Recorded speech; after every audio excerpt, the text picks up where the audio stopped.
Shalom semuanya, baik yang ada di ruangan ini maupun yang akan mendengarkan lewat video. Kita memasuki bab 2 dari rangkaian pengajaran yang bernama SPK atau Saya Pengikut Kristus. Sekali lagi saya menjelaskan bahwa pelajaran ini saya ambil dari buku yang berjudul SPK, ya. Yaitu Saya Pengikut Kristus. Yang buku pertama namanya SPK Pemenang, ya. Ada, kalau nggak salah ada 17 bab. Jadi di halaman terakhir bagian bawah saya harus declare, ya. Jangan ada kesan bahwa saya mengarang pelajaran ini, ya. Jadi kayak so pinter gitu, ya. Jadi saya secara profesional harus mendeklar bahwa materi dasar disadur dari buku Saya Pengikut Kristus SPK Pemenang.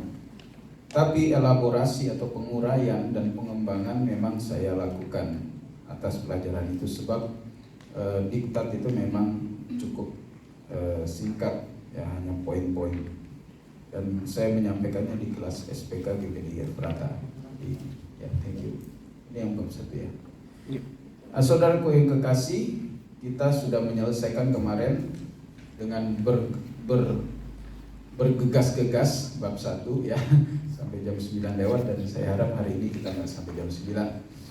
Nah, kita masuk di bab 2, menyambung masih bab 1 tentang keselamatan. Jadi masih tentang keselamatan, ya. Di bab 1 kemarin kita sudah belajar, singkat saja saya review 4 poin, yaitu dosa dan hukuman, lalu usaha manusia sia-sia, Yesus satu-satunya jalan keselamatan, dan yang terakhir percaya Yesus diselamatkan, ya. Saya harap Anda membaca kembali supaya, tapi jangan di sini membacanya, di rumah nanti, ya. Dan jika ada yang mau mendengar yang bab 1, kalau nggak salah di Facebook ada, ya, tapi nggak tahu masih tersimpan atau enggak. Tapi itu hanya sesi pertama kalau nggak salah, ya. Saya ada YouTube-nya. Kebetulan waktu di Kinamon saya terpaksa memang harus buatkan rekaman karena sulit sekali kemarin di masa pandemi bertemu, ya. Jadi kalau kalian mau cari yang bab 1, mulai dari introduksi, ya. Dari introduksi lalu bab 1 itu ada 2 video kalau nggak salah. Bisa cari linknya di YouTube saya, cari aja Roy Robot, karena kayaknya di Indonesia ini cuma satu Roy Robot. Pasti nemu, ya. Nanti semoga yang bab 2 ini bisa di-upload di situ juga. Puji Tuhan. Jadi menyambung bab 1, kemarin harusnya kita sudah mengerti tentang keselamatan, ya. Semoga kalian sudah mengerti tentang keselamatan, ya, atau salvation, dan dalam bahasa Yunani dipakai istilah soteria, ya, soteria. Soteria adalah sebuah usaha untuk membawa seseorang sampai pada tujuan, ya. Itu makna dasar dari soteria. Jadi kalau saya mau menghantar anak saya ke sekolah, ya, usaha saya itu disebut soteria, ya. Jadi Tuhan memiliki usaha untuk membawa kita sampai pada keselamatan. Itu sebabnya nanti kita akan belajar di bab 2 ini bahwa keselamatan bukanlah titik, tetapi garis, ya. Atau dalam bahasa Ibrani keselamatan itu dipakai kata Yeshuah, bukan Yeshua tapi Yeshuah, ya. Nah, juru selamat kita bernama Yeshua, ya. Jadi pasti ada linknya, ada hubungannya, ya. Karena Yeshua itu artinya dia yang sedang menyelamatkan. Sedang menyelamatkan. Jadi kita tidak diselamatkan lalu ditinggalin. Kita terus diselamatkan oleh Tuhan. Amin. Enak, ya. Kalau Anda beli barang lalu orang yang jual nggak mau tanggung jawab, kan kesel banget, ya. Betul nggak? Ya. Ini rusak, Pak. Terserah, Bapak kan udah beli. Tidak, Tuhan tidak gitu. Tuhan menyelamatkan kita dan Dia tidak lepaskan kita. Kecuali Anda yang mengambil keputusan untuk meninggalkan Tuhan, ya, maka Anda kehilangan keselamatan. Tapi toh Tuhan akan kejar terus orang seperti itu. Itu hebatnya Tuhan. Nah, hari ini kita masuk bab 2, judulnya kepastian keselamatan. Oke, semua sudah terima lembaran materinya, ada 2 lembar ya. Jadi sebelum kita belajar tentang kepastian keselamatan, hari ini kita belajar satu topik, kepastian keselamatan. Saya ingin kita tidak menangkap kesan yang salah dari kata kepastian atau frase kepastian keselamatan, sehingga kita memiliki kesan bahwa keselamatan itu kepastian keselamatan itu mengandung makna bahwa habis diselamatkan kita nggak perlu kerjasama dengan Tuhan ya. Hidup seenaknya dan lain sebagainya pasti selamat kok, bukan begitu. Jadi makna kepastian keselamatan, kita harus mengerti bahwa makna kata kepastian bukan berarti bahwa kita sama sekali tidak punya tanggung jawab. Ini yang seringkali disalah mengertikan oleh beberapa orang percaya. Saya tidak perlu tanggung jawab, saya tidak perlu bertanggung jawab atas keselamatan saya. Kan Tuhan sudah selamatkan, ya sudah, pasti saya akan masuk surga. Tidak, ya. Kepastian bukan berarti bahwa kita sama sekali tidak memiliki tanggung jawab atas keselamatan dan bisa hidup dan bertindak semaunya atau seenaknya lalu pasti selamat. Oke, di paragraf kedua, menerima keselamatan artinya menerima pembebasan dari hukuman kekal. Ini inti daripada keselamatan. Coba kita buka kembali Yohanes 3 ayat yang 16. Orang boleh bacakan secara bergantian, jika menemukan ayat langsung yang bergiliran bisa membaca. Yohanes 3 ayat 16.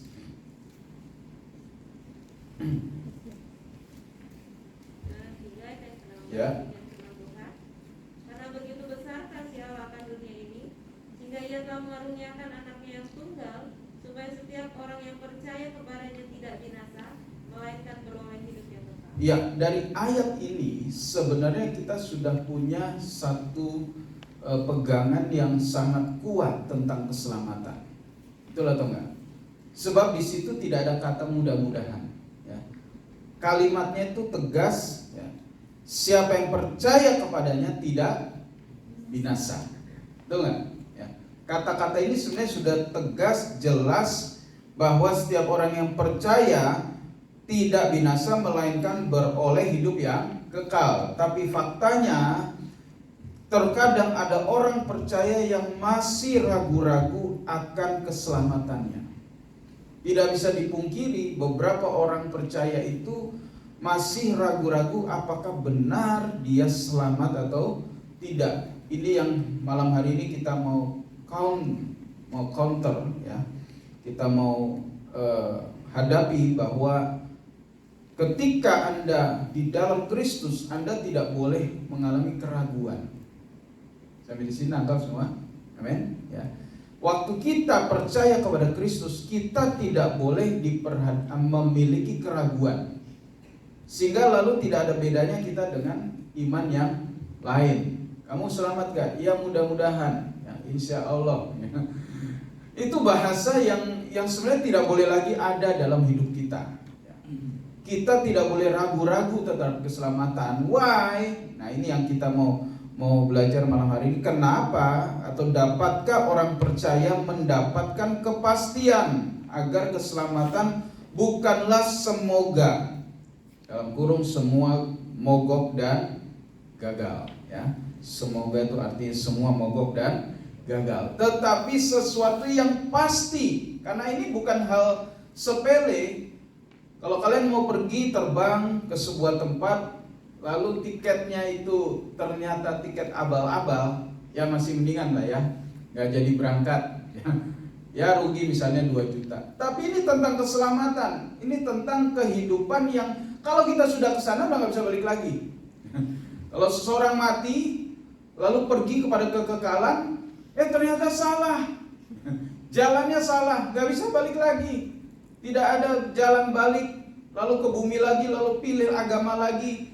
Yang tadi yang kemarin salah, ternyata saya nyampainya di neraka, balik lagi.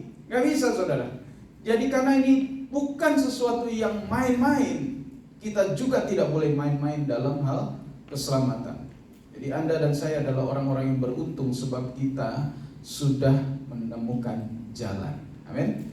Yesus menyatakan dirinya adalah akulah jalan, kebenaran, dan hidup. Ya. Kebanyakan salah baca. Akulah jalan kebenaran dan hidup. Tidak, ini 3 hal.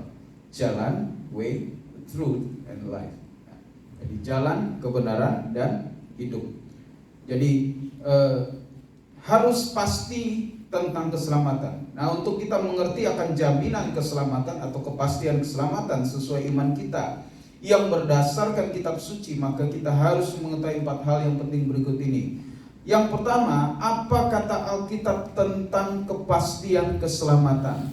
Jadi yang pertama harus kita tahu apa kata Alkitab. Jadi satu-satunya sumber yang harus engkau miliki adalah Alkitab. Bukan apa kata orang, bukan apa kata pendeta, bukan apa kata organisasi, tapi apa kata Alkitab. Ini yang penting. Jadi kita harus mendengar apa yang Alkitab katakan, bukan kata orang, sebab hanya Alkitablah yang dapat menjadi sumber yang valid dan konsisten. Ya, konsisten itu artinya terus menerus seperti itu. Ya, kalau hari ini kita baca firman Tuhan, besok atau minggu depan, bulan depan Anda baca ayat yang sama, maknanya dan kekuatannya itu tetap sama. Amin. Semua masih percaya Alkitab? Amin. Yang mendengar video masih percaya Alkitab? Kalau tidak, kita pulang saja. Apa kata kepastian keselamatan menurut Alkitab? Jadi Alkitab mengatakan bahwa keselamatan adalah sebuah apa? Katakan bersama, sebuah apa? Halo? Baca itu. Alkitab mengatakan keselamatan adalah sebuah pemberian, gift. Pernah dapat pemberian nggak? Pernah lah ya, minimal seumur hidup sekali minimal ya. Masa sih seumur hidup nggak pernah dapat kado, barang cuma sekali ya. Ada yang tiap ulang tahun dapat kado, banyak dapatnya. Ya, ada yang jarang-jarang sesuai, tapi minimal satu hidupmu sekali lah kau dapat pemberian. Ya. Makna pemberian ngerti ya.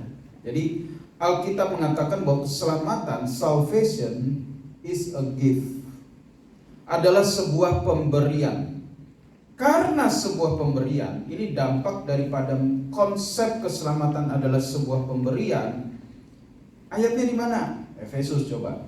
Harusnya di materi kemarin sudah ada, tapi kita baca lagi. Kalian boleh tambahkan. Siapa yang nemu ayatnya silakan baca. Ya. Ini di lembaran saya kasih kosong, setiap subbab ada kosong untuk kalian note.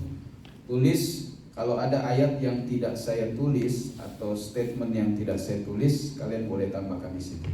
Siapa yang dapat ayatnya? Efesus 2 ayat 8. Nah, firman Tuhan. Sebab karena kasih karunia kamu diselamatkan oleh iman, Ya. itu bukan hasil usahamu, tetapi pemberian Allah. Efesus berapa tadi, Noh? 2 ayat 8. Nah, catat yang lain ya. Efesus 2 ayat 8. Yang di rumah catat. Efesus 2 ayat 8. Sekali lagi, tolong bacakan dengan jelas. Efesus 2 ayat 8. Sebab karena kasih karunia kamu diselamatkan oleh iman, itu bukan hasil usahamu, tetapi pemberian Allah. Ya, tetapi pemberian. Ya, garis bawahi kata ini, pemberian. Jadi karena ini sebuah pemberian, bukan hasil usaha. Dengan tegas Paulus menyatakan ini sebuah pemberian, ini bukan hasil usaha seperti kamu beli mobil, beli motor, beli rumah, beli baju, beli handphone karena hasil gaji saya 1 tahun. Saya bekerja banting tulang. Kumpulin duit. Puji Tuhan, silakan. Kumpulin sisa gaji, nabung, lalu bisa beli. Yang sekarang paling banyak dibeli anak muda adalah handphone atau sepatu atau tas. Ini hasil usaha. Artinya ada temanmu yang tidak usaha, nggak punya barang seperti kamu, karena dia tidak punya usaha. Betul atau enggak? Ya. Ada yang usahanya keras, dapatnya lebih bagus dari yang usahanya biasa-biasa. Ya toh? Nah, tapi keselamatan bukan seperti itu. Keselamatan adalah sebuah pemberian, itu kata Alkitab, Efesus 2 ayat 8. Dampaknya dari kata ini, dari kata pemberian, karena sebuah pemberian seperti halnya sebuah hadiah, gift, maka seseorang bisa tahu apakah ia sudah menerima atau belum. Benar atau tidak? Kalau saya tanya, misalnya saya kasih ke Aldi, saya titip misalnya lewat King, ini kasih ke Aldi kue, ya kan? Lalu besoknya saya tanya, Di, mana sudah dapat tuh kue? Kira-kira Aldi bisa jawab nggak? Kak Aldi bisa jawab nggak? Bisa dong. Oh sudah om, terima kasih nih, kan gitu ya. Masa dia bilang mudah-mudahan om? Loh kalau namanya pemberian kok mudah-mudahan? Kecuali saya tanya gini, Aldi, kapan ngana kawin? Ya mudah-mudahan om. Nah itu beda. Artinya itu belum nyampe. Atau anak-anak yang sekolah, kalian lulus nggak kira-kira? Ya mudah-mudahan om. Ya kalau memang belum dapat ijazahnya ya belum berani ngomong lu, walaupun yakin ya nilai-nilai yang bagus masa nggak lulus. Tapi ya namanya belum ada keluar statement dari sekolah ya tentu ngomongnya mudah-mudahan. Tapi keselamatan tidak seperti itu, karena ini sebuah pemberian. Semua orang yang terima sesuai Yohanes 3 ayat yang 16 harusnya tahu dia sudah selamat atau belum. Artinya ini adalah sesuatu yang pasti, bukan mudah-mudahan. Buka 1 Yohanes 5 ayat 13. Silakan yang giliran baca. 1 Yohanes 5 ayat yang ayat 13. Semuanya itu kutuliskan kepada kamu supaya kamu yang percaya kepada nama anak Allah tahu bahwa kamu memiliki hidup yang kekal. Iya. Ada kata tahu di situ ya. Saya bersyukur ditulis kata tahu, bukan tempe. Garis bawahi yang bawa kitab, yang buka handphone jangan dicoret-coret handphonenya. Makanya bawa kitab supaya bisa dicoret. Tahu bahwa kamu memiliki hidup yang kekal. Perhatikan sekali lagi ya. Semua yang tuliskan kepadamu supaya. Jadi Rasul Yohanes, penulis 1 Yohanes kan Rasul Yohanes, ya, bukan Yohanes Pembaptis ya. Dia menulis di Efesus di usia yang sangat lanjut untuk menghadapi pengajaran yang berkembang di Efesus. Pengajaran yang membuat banyak orang Kristen meragukan keselamatan. Itu ceritanya, itu background dari surat 1 Yohanes. Untuk itu dia juga menulis Injil Yohanes. Sebab itu di bagian ayat ini dia menegaskan bahwa yang dia tulis supaya kamu yang percaya. Jadi dia menulis kepada orang-orang yang sudah percaya atau belum? Sudah. Tapi mengalami galau, takut, bukan takut, keraguan, ya, kebingungan akan pengajaran yang sedang berkembang di sana, yang membuat mereka bingung apakah selamat atau tidak. Menghadapi pengajaran ini, Rasul Yohanes menuliskan banyak hal. Dan dalam ayat 13 tadi dia tegaskan, yang kutulis ini kepada kamu supaya kamu yang percaya, bukan kamu yang baru mau percaya. Kamu yang sudah percaya, kamu yang sudah bahkan mungkin sudah dibaptis, bahkan sudah rajin ikut gereja, supaya kamu yang percaya kepada nama anak Bapa itu tahu bahwa kamu memiliki hidup yang kekal. Kata tahu di sini menggambarkan bahwa keselamatan itu sesuatu yang bukan mudah-mudahan tetapi pasti. Sepasti kalau saya tanya, tadi hujan enggak? Hujan. Kok tahu? Ya memang hujannya kelihatan. Kalau saya tanya besok hujan enggak? Ya enggak tahu tentu ya, karena belum terjadi. Karena ini sudah terjadi hujan tadi, maka kita semua tahu hujan. Kenapa kita tahu? Karena sudah datang. Kenapa sudah datang? Karena itu sebuah gift. Nanti sampai sini semua, ya, yang menonton ngerti. Ulang, ya. Kenapa tahu? Ini ketangkep nggak? Kenapa tahu? Karena sudah pinter. Catat ya, Kak Kesia yang jawab benar. Karena sudah terjadi. Kenapa sudah terjadi? Karena ada yang menjadikan, yaitu Tuhan. Kenapa kita tahu bahwa kita selamat? Karena sudah diberi. Amin. Tuhan gak bilang gini, ya kamu yang percaya mudah-mudahan kamu selamat. Enggak kan? Kamu diselamatkan. Kamu memiliki hidup yang kekal dan tidak binasa. Ini kurang apa nih? Yohanes 3 ayat 16. Kamu yang percaya, kamu menerima hidup yang kekal. Jadi sekali lagi 1 Yohanes 5 tadi ayat yang 13 menegaskan bahwa semua yang ditulis oleh Rasul Yohanes sebagai seorang rasul ya. Rasul itu tugasnya membuat dasar pengajaran. Jadi gereja mula-mula itu bertumbuh di atas pengajaran para rasul ya. Sehingga rasul ini sampai hari ini pengajarannya itu dipegang oleh orang Kristen. Nah, dia mengajarkan banyak hal supaya kamu yang percaya itu tahu bahwa kamu memiliki hidup yang kekal. Buka lagi Yohanes 5 ayat yang 24. Ayat-ayat ini kiranya membuat kita memiliki satu pandangan yang jelas tentang kepastian keselamatan. Yohanes 5 ayat yang 24, silakan. Siapa giliran? Yohanes 5 ayat 24. Aku berkata kepadamu, sesungguhnya barang siapa mendengar perkataku dan percaya kepada Dia yang mengutus aku, ia mempunyai hidup yang kekal dan tidak turut dihukum, sebab ia sudah pindah dari dalam maut ke dalam hidup. Ya, sekali lagi yang punya Alkitab garis bawahi kata sudah pindah. Ayat ini juga memberikan ketegasan bahwa ada satu perpindahan yang sudah terjadi. Sesungguhnya barang siapa mendengar perkataanku dan percaya kepada Dia yang mengutus aku. Ini katanya, ini siapa yang ngomong? Bukan Yohanes ya. Siapa yang ngomong? Tuhan Yesus. Amin. Tuhan sendiri berkata, sesungguhnya barang siapa mendengar perkataanku dan percaya kepada Dia, yaitu Bapa yang mengutus aku, ia mempunyai hidup yang kekal dan tidak turut dihukum, sebab ia sudah pindah.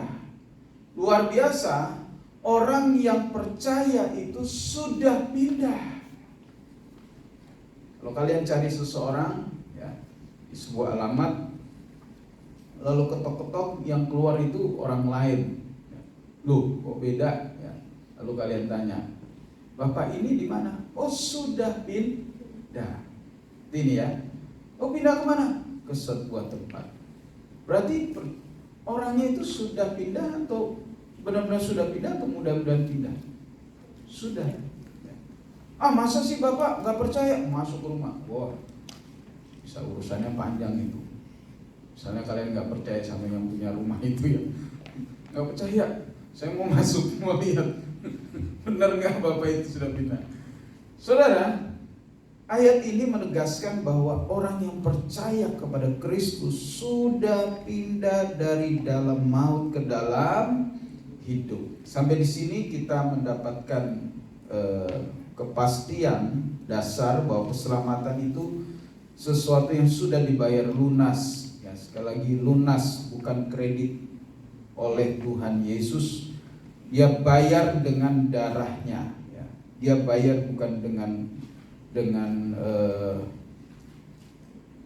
apa? Dengan kartu kredit, ya. Bukan dengan sesuatu yang murah, tetapi dia bayar. Coba kita lihat, tambahkan, boleh di note tambahkan 1 Petrus 1 ayat yang 18. Ini ayat yang populer juga. 1 Petrus 1 ayat 18. Sebab kamu tahu bahwa kamu telah ditebus. Sekali lagi, telah ditebus. Jadi dalam karya keselamatan itu yang terjadi adalah kita semua ditebus. Ditebus artinya diambil kembali dengan cara membayar. Ya, itu dalam bahasa Inggris pakai kata redeem. Kalau kalian punya poin di sebuah, misalnya kalian sering belanja di sebuah tempat, Shopee kah, apakah, biasa dapat poin, ya kan? Nanti poinnya sekian ribu di redeem, ditebus. Tukar dengan apa kek? Ya, saya nggak tahu. Nah, keselamatan itu dengan cara Dia menebus yang tadinya kalian sudah milik dari dosa, milik iblis, layak masuk neraka. Kemudian Yesus tebus. Karena tebus harus bayar. Dengan apa Dia bayar? Kamu telah ditebus dari cara hidupmu yang sia-sia yang kamu warisi dari nenek moyangmu, bukan dengan barang yang fana, bukan pula dengan perak atau emas, melainkan dengan darah yang mahal, yaitu darah Kristus yang sama seperti darah anak domba yang tak bernoda dan tak bercacat. Jadi sekali lagi, Tuhan sudah membayarmu lunas. Katakan bersama, 1, 2, 3. Tuhan sudah membayar saya. Kurang yakin. 1, 2, 3. Tuhan sudah membayar saya dengan lunas. Sekarang baris kanan. 1, 2, 3. Tuhan sudah membayar saya dengan lunas. Ya, kiri. 1, 2, 3. Tuhan sudah membayar saya dengan lunas. Kayaknya kanan nih agak kalah nih. Coba sekali lagi yang kencang. 1, 2, 3. Tuhan sudah membayar saya dengan lunas. Nah, jangan buat iblis itu senang ketika kita ragu-ragu. Amin. Jadi subbab 1 kita sudah selesaikan. Apa kata Alkitab tentang kepastian keselamatan? Sekarang kita akan melihat mengapa orang percaya dapat memiliki kepastian keselamatan. Jadi tadi adalah apa yang Alkitab katakan tentang kepastian keselamatan, bahwa keselamatan itu adalah sebuah pemberian. Ya. Alkitab mengatakan keselamatan adalah sebuah pemberian. Karena itu pemberian, kita bisa tahu apakah saya sudah terima atau belum. Tidak boleh kita berkata mudah-mudahan, padahal sang pemberi sudah memberi.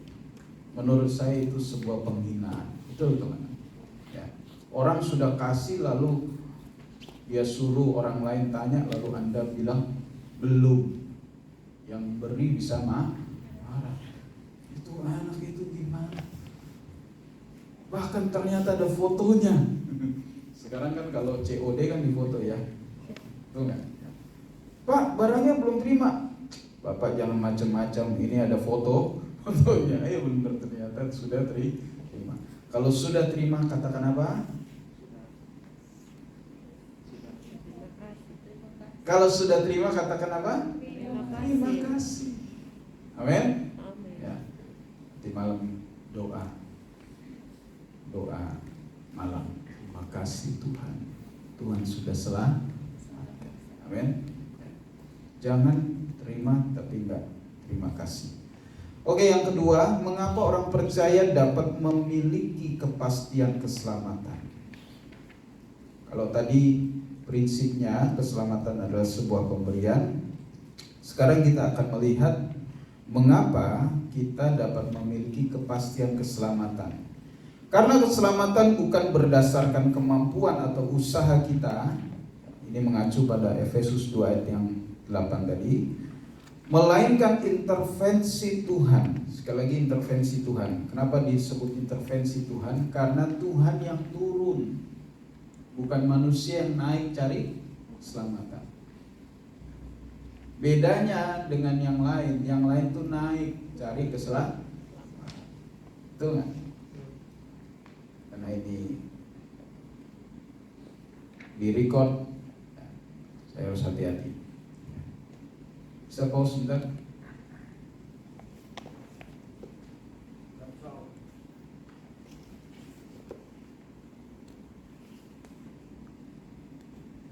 kemudian Tuhan yang menjangkau.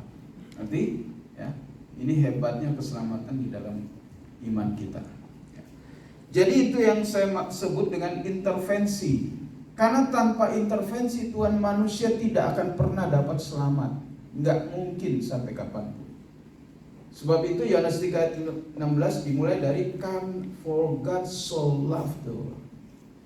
Karena Tuhan begitu mengasihi manusia, lalu Dia mengaruniakan putra tunggalnya.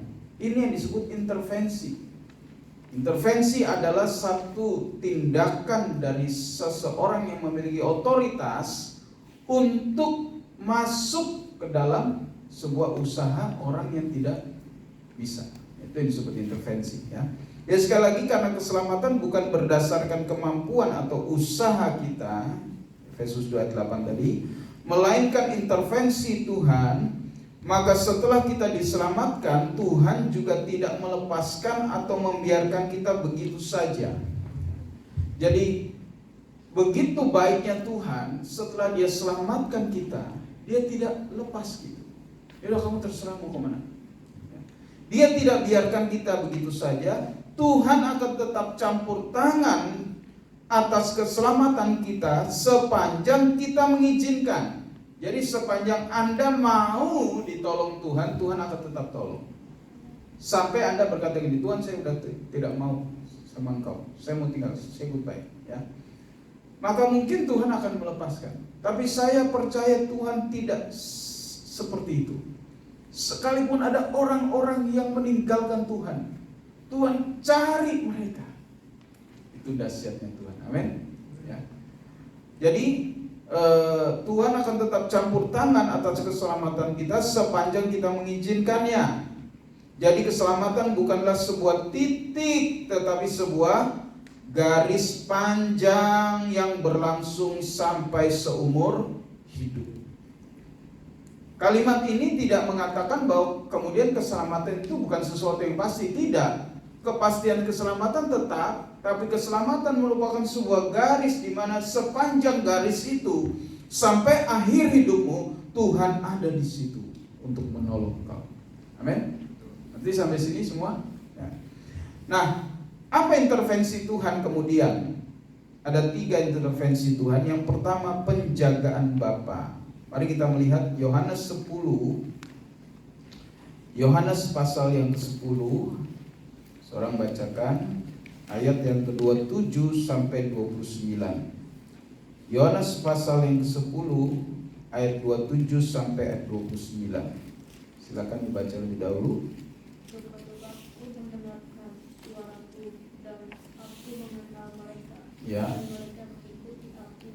Dan aku memberikan hidup yang kekal kepada mereka. Dan mereka pasti tidak akan binasa sampai selama-lamanya. Dan seorang pun tidak akan merebut mereka dari tanganku.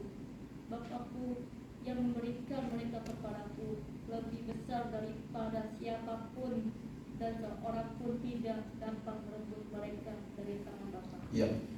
Yesus memberikan kepastian kepada kita terkait dengan keberadaan kita sebagai domba yang diberikan oleh Bapa kepada Dia, ya. Perhatikan ayat 29. Bapakku yang memberikan mereka kepadaku. Siapa mereka ini? Yaitu Anda dan saya dan para muridnya. Lebih besar dari siapapun, dan seorang pun tidak dapat merebut mereka dari tangan Bapa. Ya, bagian terakhir ini jelas sekali. Seorang pun tidak dapat merebut mereka dari tangan Bapa. Jadi Yohanes 10 ayat 27 sampai 29 menegaskan bahwa tangan Bapa melindungi setiap domba-dombanya, bahwa setiap domba Tuhan akan mendapatkan hidup yang kekal, lalu pasti tidak binasa dan tidak akan direbut oleh siapapun. Jadi ada 3 hal itu diambil daripada ayat 2 mulai ayat 27, ya. Domba-dombaku mendengarkan suaraku dan aku mengenal mereka, dan mereka mengikuti aku, dan aku memberikan hidup yang kekal kepada mereka, ya. Jadi 3 hal yang kalian terima: hidup kekal, pasti tidak binasa, dan tidak dapat direbut oleh siapapun, sebab Bapa memelihara. Yesus tadi katakan, Bapakku yang memberikan kepada mereka lebih besar daripada siapapun, dan seorang pun tidak dapat merebut mereka dari tangan Bapa. Jadi jelas tidak seorang pun dapat merebut kalian dari tangan Bapa. Terkait dengan hal tersebut kita harus memastikan, ini catatannya ya, terms and conditionnya. Tahu terms and condition? Syarat dan ketentuan. Kalian dapat hadiah, tapi ada syarat dan ketentuan. Misalnya yang datang 10 menit pertama sebelum ibadah. Misalnya ibadah jam 7. Yang datang 10 menit sebelum jam 7. Ayo semua dapat hadiah. Yang datang 10 menit kurang 10 menit lebih kurang yang dapat hadiah. Ya. Term and conditionnya apa? Harus memiliki jati diri sebagai domba. Jadi terkait dengan hal tersebut kita harus memastikan bahwa jati diri kita adalah domba, bukan kambing. Ciri domba yang pertama mendengar. Ciri domba apa? Mendengar. Tahu perbedaan gembala domba dan gembala kambing? Kalau belum tahu saya tahu. Gembala domba itu jalannya di depan para domba. Lalu dombanya hanya mendengar sambil menunduk ya, sambil jalan. Mereka hanya mendengar suara ketukan tongkat gembala. Oh, ke sana suaranya, mereka ke sana. Kalau gembala kambing, kambingnya di depan, gembalanya di belakang. Lalu pakai tongkat panjang yang ada tali di ujungnya, lalu jangan sana. Nah, itu gembala kambing ya. Kalau berani gembalanya di depan, kadang kambing itu suka menanduk ya. Jadi gembalanya di belakang pakai tongkat panjang. Jangan. Ya. Jadi capek mengembalakan kambing. Tapi jemaat Efrata adalah domba-domba yang manis. Amin. Jadi syarat dan ketentuannya kalau mau dijaga oleh Tuhan, kalian harus dengar-dengaran dengan Tuhan. Bandingkan dengan Matius 7 ayat 21.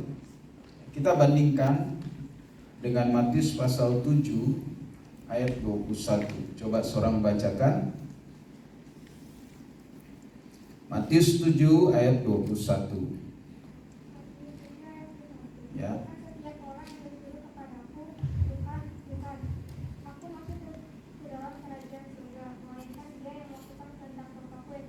Iya, melainkan dia yang melakukan kehendak Bapakku yang di sorga. Bagaimana kalian melakukan kehendak Tuhan? Dengar dulu. Betul gak? Ada orang kalau dikasih perintah belum dengar baik-baik, dia sudah jalan. Alhasil dia pulang salah. Misalnya disuruh beli sesuatu. Ini masih terrekod? Masih oke. Jadi kalau mau melakukan sesuatu, dengar dulu baik-baik barulah lakukan. Kalau tidak, yang terjadi adalah salah. Itu sebabnya kita harus belajar firman Tuhan dan dengar baik-baik. Berkat Tuhan ada pada mereka yang mendengar dan melakukan dengan setia. Kalau hanya dengar tidak lakukan, sama saja. Oke, itu yang pertama, penjagaan Bapa. Yang kedua adalah pembelaan dari Yesus Sang Putra. Injil Yohanes 6 ayat 39, mari kita lihat. Yohanes pasal 6 ayat 39.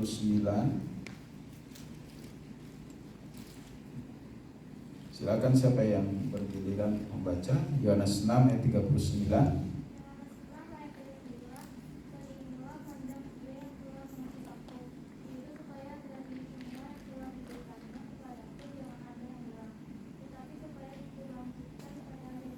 Ya, ini adalah sebuah komitmen daripada Kristus sendiri. Dia menyatakan komitmennya bahwa dari semua yang telah diberikan Bapa kepada dia, itu tidak akan dibiarkan hilang, tetapi akan dibangkitkan di akhir zaman. Ya, itu komitmen daripada Kristus. Kita tambahkan Injil Lukas 15. Injil Lukas 15 ini menggambarkan bagaimana sikap atau keteguhan seorang gembala. Lukas pasal yang ke-15, seorang bacakan ayat yang keempat. Siapakah di antara kamu yang mempunyai 100 ekor domba, dan jikalau ia kehilangan seekor di antaranya, tidak meninggalkan yang 99 ekor di padang gurun, dan pergi mencarinya sesat itu sampai ia menemukan? Iya, ini juga adalah menggambarkan bagaimana Kristus itu selalu mencari yang hilang. Tadi saya katakan bahwa Tuhan akan melakukan banyak intervensi untuk menjaga kita tetap selamat. Kecuali ada orang-orang yang menyatakan tidak mau lagi bersama Tuhan. Tapi saya yakin Tuhan akan tetap kejar orang-orang seperti itu. Dia kejar sampai orang itu benar-benar diselamatkan. Ya. Jadi sekali lagi itu adalah peran Bapa, peran Yesus Sang Putra, dan yang terakhir Efesus 1 ayat 13 dan 14 adalah meterai dari Roh Kudus. Ini memberitahu kepada kita bahwa setiap kita yang percaya dimeteraikan dengan Roh Kudus. Jadi meterai itu adalah tanda sahnya sebuah perjanjian. Silakan Efesus 1 ayat 13.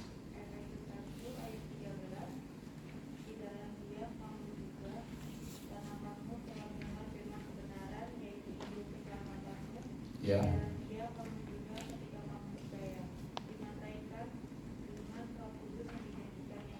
Ya, ketika kamu percaya. Sekali lagi, momen percayanya seseorang ini adalah momen yang penting. Sebelum orang itu percaya, maka tidak ada sesuatu yang terjadi dalam hidupnya. Tetapi waktu orang itu percaya, ada sesuatu yang dahsyat menurut Efesus 1 ayat 13. Waktu seseorang percaya, dia dimeterai dengan Roh Kudus. Apa itu meterai? Meterai adalah sebuah tanda sahnya sebuah perjanjian. Ya. Jadi biasanya kalau dalam sebuah perjanjian apa saja? Perjanjian jual beli kah? Perjanjian kontrak kah? Kalau kalian kontrak rumah, atau perjanjian kredit, ya, KPR kah, KPB kan, kendaraan bermotor kan, atau segalanya. Maka ada selembar atau beberapa lembar nota perjanjian, ya. Lalu diakhiri dengan sebuah tanda tangan. Nah, tanda tangan itu ada meterainya, di atas meterai. Ketika meterai itu ditempelkan dan ditandatangani, maka kedua pihak ini saling bertanggung jawab atas apa yang dituliskan. Nah, bukan hanya Anda yang berusaha untuk Anda tetap selamat. Ternyata Tuhan juga, karena ada meterai itu, Tuhan selalu berusaha memenuhi tanggung jawabnya untuk menolong kalian lewat Roh Kudus supaya kalian tetap selamat. Kenapa saya katakan tetap selamat?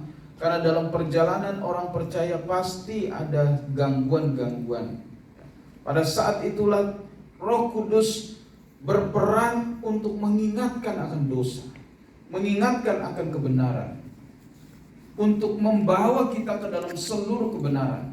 Jadi peran Roh Kudus di sini dalam rangka kepastian keselamatan adalah kita dipimpin oleh Roh-Nya yang kudus. Artinya kita harus hidup dalam pimpinan Roh Kudus tentu. Jangan sampai Roh Kudus tidak lagi bersama dengan kita.